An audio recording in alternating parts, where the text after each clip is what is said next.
السلام عليكم ورحمة الله وبركاته.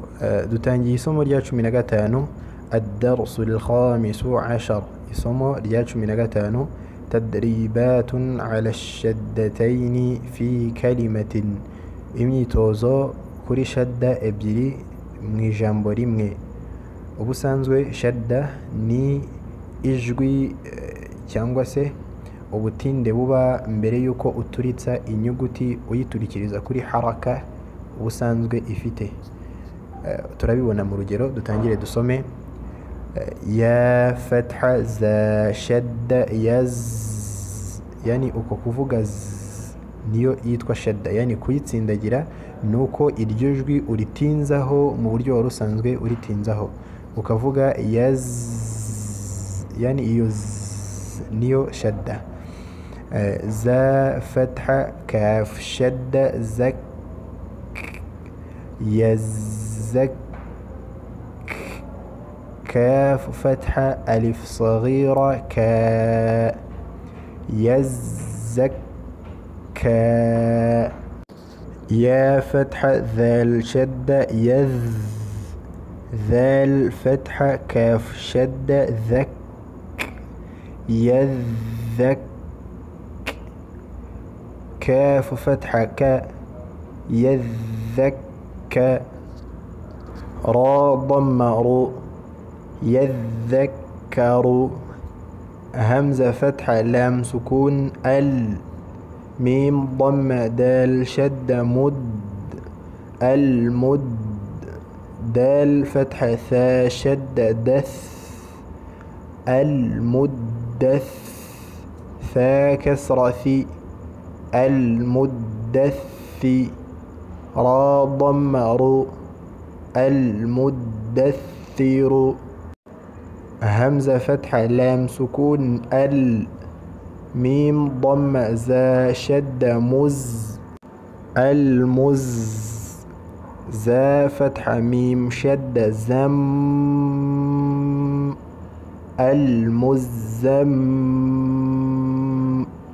ميم كسر مي المزم. لام ضم لو المزمل.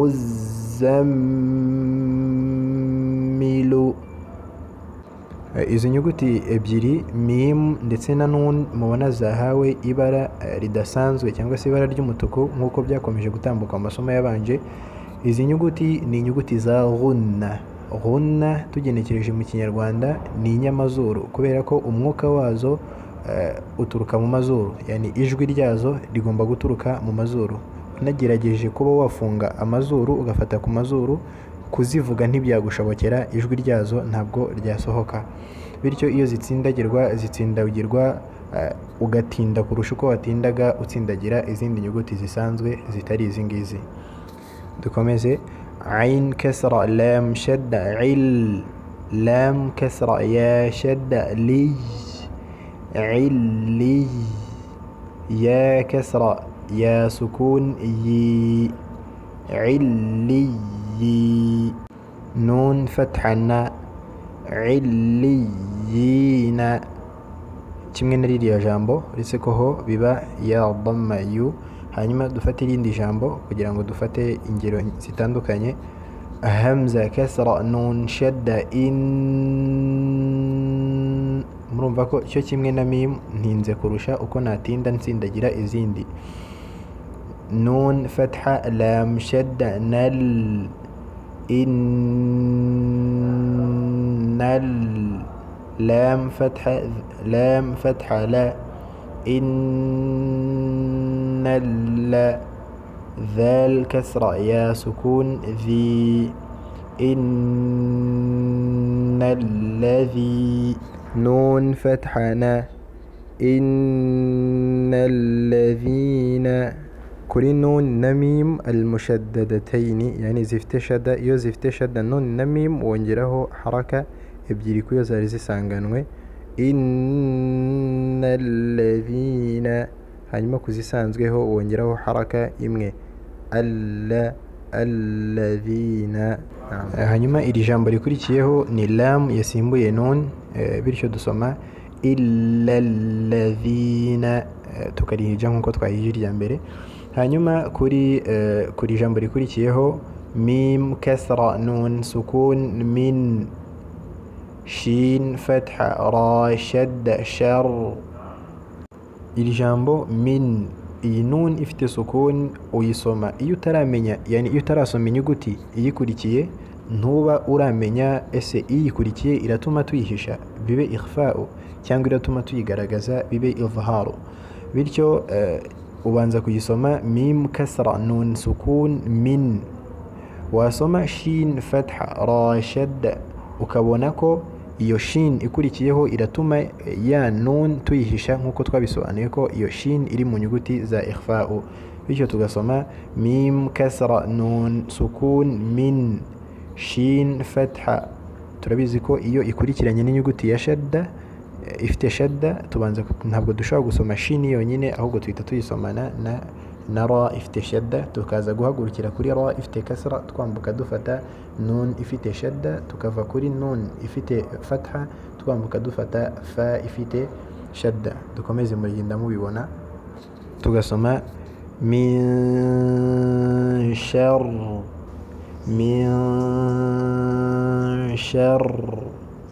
ra kasra nun shadda rin min sharrin nun fatha fa shadda naf min sharrin naf fa fatha alif saghira fa min sharrin naf fa ثا فتحة ألف صغيرة ثاء من شر النفاثات تا كسرة من شر النفاثات. Hanyuma iri jambo rya nyuma cyangwa se interuro ya nyuma yajemo itegeko mu mategeko tutari twakabona, tugiye kubona bwa mbere. Tugebye munsi y'isomo rya karindwi hari ahanditse al-idgham. Al-idgham, idgham bisobanuye kwinjiza. Izi nyuguti zose mubona zinjizwamo nun ifite sukun, yani nun ifite sukun iyo ihuye n'izi nyuguti, iyo nun yinjizwa muri iyo nyuguti bikivanga. Izi nyuguti rero uko ari esheshatu dukubira mu ijambo rimwe kugira ngo bitworohere kuzifata. Ijambo yarmuluna arizo ya, ra, mim, lam, waw na nun. Izi nyuguti nazo ubwazo zicikamo ibice bibiri. Igice cya mbere ni idgham bighunna, ni igice twinjiza nun ifite sukun muri imwe muri izi nyuguti tugiye kubona za idgham bighunna, tuzinjiza muri izi nyuguti umwuka wazo, umwuka ukanyura mu mazuru, yani twifashishije amazuru, umwuka unyuze mu mazuru nibwo twita ko izi nyuguti ni idgham bighunna. Nun sakina ifite sukun yinjiye muri iyi nyuguti ariko umwuka unyura mu mazuru. Hakaba rero na idgham bighayri ghunna cyangwa se bila ghunna. Izo nyuguti za idgham bighunna ni inyuguti ukuyemo ziriya nyuguti ebyiri lam na ra, nazo tukazikubira mu ijambo yanmu, ya, nun, mim, waw. Urumva ko ra na lam zivuye muri rya jambo twari twabonye. Bityo iyo lam na ra nicyo gice cya kabiri cyitwa idgham bila ghunna, kwinjiza udakoresheje, yani umwuka utanyuze mu mazuru, yani kwinjiza nun ifite sakina muri lam cyangwa se ra, nta mwuka na muto unyura mu mazuru, bisa nkaho nta kwinjiza kubayemo. Bityo ikitwa idgham bila ghunna cyangwa se idgham bighayri ghunna, kwinjiza hadakoreshejwe umwuka wari wose wanyura mu mazuru. Ari naryo tegeko dufite ahangaha. Reka tuhasome mwumve uburyo twinjiza nun ifite sukun cyangwa se nun sakina, tuyinjiza muri imwe muri ziriya nyuguti. Hano dufite urugero rwa idgham bila ghunna, turi bwinjize tutanyujije umwuka mu mazuru. hano dufite urugero kuri tanwin. Nababwiye ko aya mategeko turi kuvuga tukayavuga kuri nun sakina ni nayo mategeko ya agenga tanwin, cyangwa se tanwin nayo ubwayo nayo mwijwi ryayo isozwa na nun ifite sukuni. Gato tubivugeho nabyo. Niba uvuze ngo lam dammatayn lun, biba bimeze nko kuvuga ngo lam damma nun sukun lun.